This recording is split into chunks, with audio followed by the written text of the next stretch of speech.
প্রিয় বন্ধুরা, ইউটিউব বাংলা চ্যানেলে আপনাদের প্রত্যেককে স্বাগত। বন্ধুরা, আজকের এই ভিডিওটি ডিএলএড পার্ট 1 শিক্ষার্থীদের জন্য ভীষণ গুরুত্বপূর্ণ।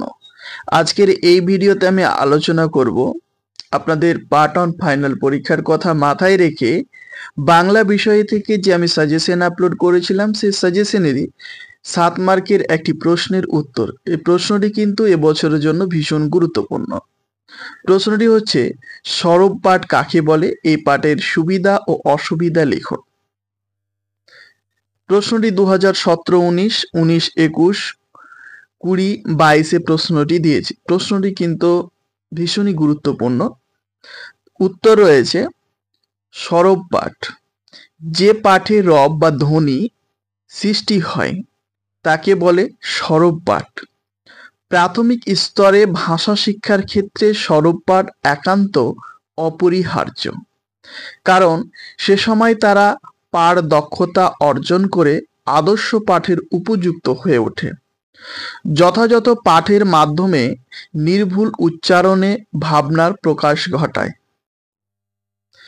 এরপরে আমরা দেখব সরব পাঠের সুবিধা। অনেক সময় কিন্তু প্রশ্ন আসে যে হয়তো 2 নম্বরের প্রশ্ন দিয়ে দিল যে সরব পাঠের 2টি সুবিধা লিখুন, অথবা 2টি অসুবিধা লিখুন 2 নম্বরের, অথবা হয়তো দিল 2 নম্বরের জন্য যে সরব পাঠের 2টি সুবিধা এবং 2টি অসুবিধা লিখুন। তো এই প্রশ্নটা থেকে কিন্তু আপনারা এখান থেকে উত্তর লিখতে পারবেন। আর 7 নম্বরে দিলে সরব পাঠ কাকে বলে, সরব পাঠের সুবিধা এবং অসুবিধা লিখুন। তখন সুবিধা এবং অসুবিধাগুলো বেশি করে লিখতে হবে। তো এবারে আমরা দেখব সরব পাঠের সুবিধা। সরব পাঠের ক্ষেত্রে যেসব সুবিধা পাওয়া যায় সেগুলি হলো, সরব পাঠ বর্ণ ও শব্দের সঠিক উচ্চারণ করতে সাহায্য করে। ছাত্ররা প্রাথমিক স্তর থেকে সঠিক উচ্চারণে দক্ষ হয়ে উঠতে পারে। শিক্ষকের দেওয়া আদর্শ সরব পাঠ শিক্ষার্থীদের উচ্চারণ শিক্ষায় যথেষ্ট সাহায্য করে। শিক্ষার্থীদের কাছে সরব পাঠ সবসময় আনন্দজনক ব্যাপার। সরব পাঠ শিশুদের প্রাণবন্ত করে তোলে এবং এটি শিশু প্রকৃতির সঙ্গে যথেষ্ট সামঞ্জস্যপূর্ণ। ধ্বনিতত্ত্ব বোঝার পক্ষে যথেষ্ট সহায়ক হয়। সুস্পষ্ট উচ্চারণের মাধ্যমে পাঠের ত্রুটি সংশোধিত হয়। পাঠে উৎসাহের সঞ্চার করে, পাঠের দক্ষতাকে বাড়িয়ে তোলে। সঠিক বাচনভঙ্গি ও কথনশৈলী বৃদ্ধিতে সাহায্য করে। স্পষ্ট ও শুদ্ধ উচ্চারণের মাধ্যমে ভাষাকে দ্রুত অবক্ষয়ের হাত থেকে রক্ষা করে। উচ্চারণে আঞ্চলিকতা দোষকে দূর করতে সাহায্য করে।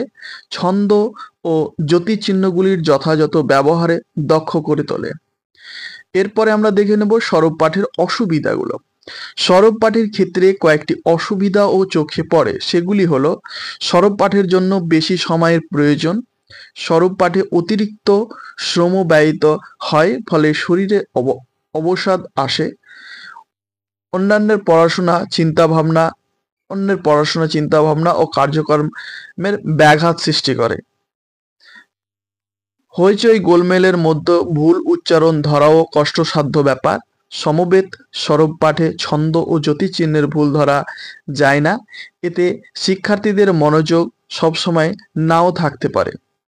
তো আজকের মতো ভিডিওটি এই পর্যন্তই। আজকের এই ভিডিওটি যদি আপনাদের ভালো লাগে অবশ্যই ভিডিওটিতে একটি লাইক করবেন, আপনাদের মতামত কমেন্ট বক্সে জানাবেন। চ্যানেলটিকে সাবস্ক্রাইব করে না থাকলে সাবস্ক্রাইব করে দিয়ে পাশে থাকা ঘন্টা বেল আইকনটিকে দাবিয়ে রাখুন। তাহলে পরবর্তীতে যখন ভিডিও আপলোড করব তার নোটিফিকেশন আপনাদের কাছে পৌঁছে যাবে সবার আগে। আর ভিডিওগুলোকে আপনাদের কলেজের হোয়াটসঅ্যাপ গ্রুপে বেশি বেশি করে শেয়ার করে দিয়ে আপনাদের বন্ধুদেরও দেখার সুযোগ করে দিন। আজ এই পর্যন্ত, আবার দেখা হবে পরবর্তী ভিডিওতে।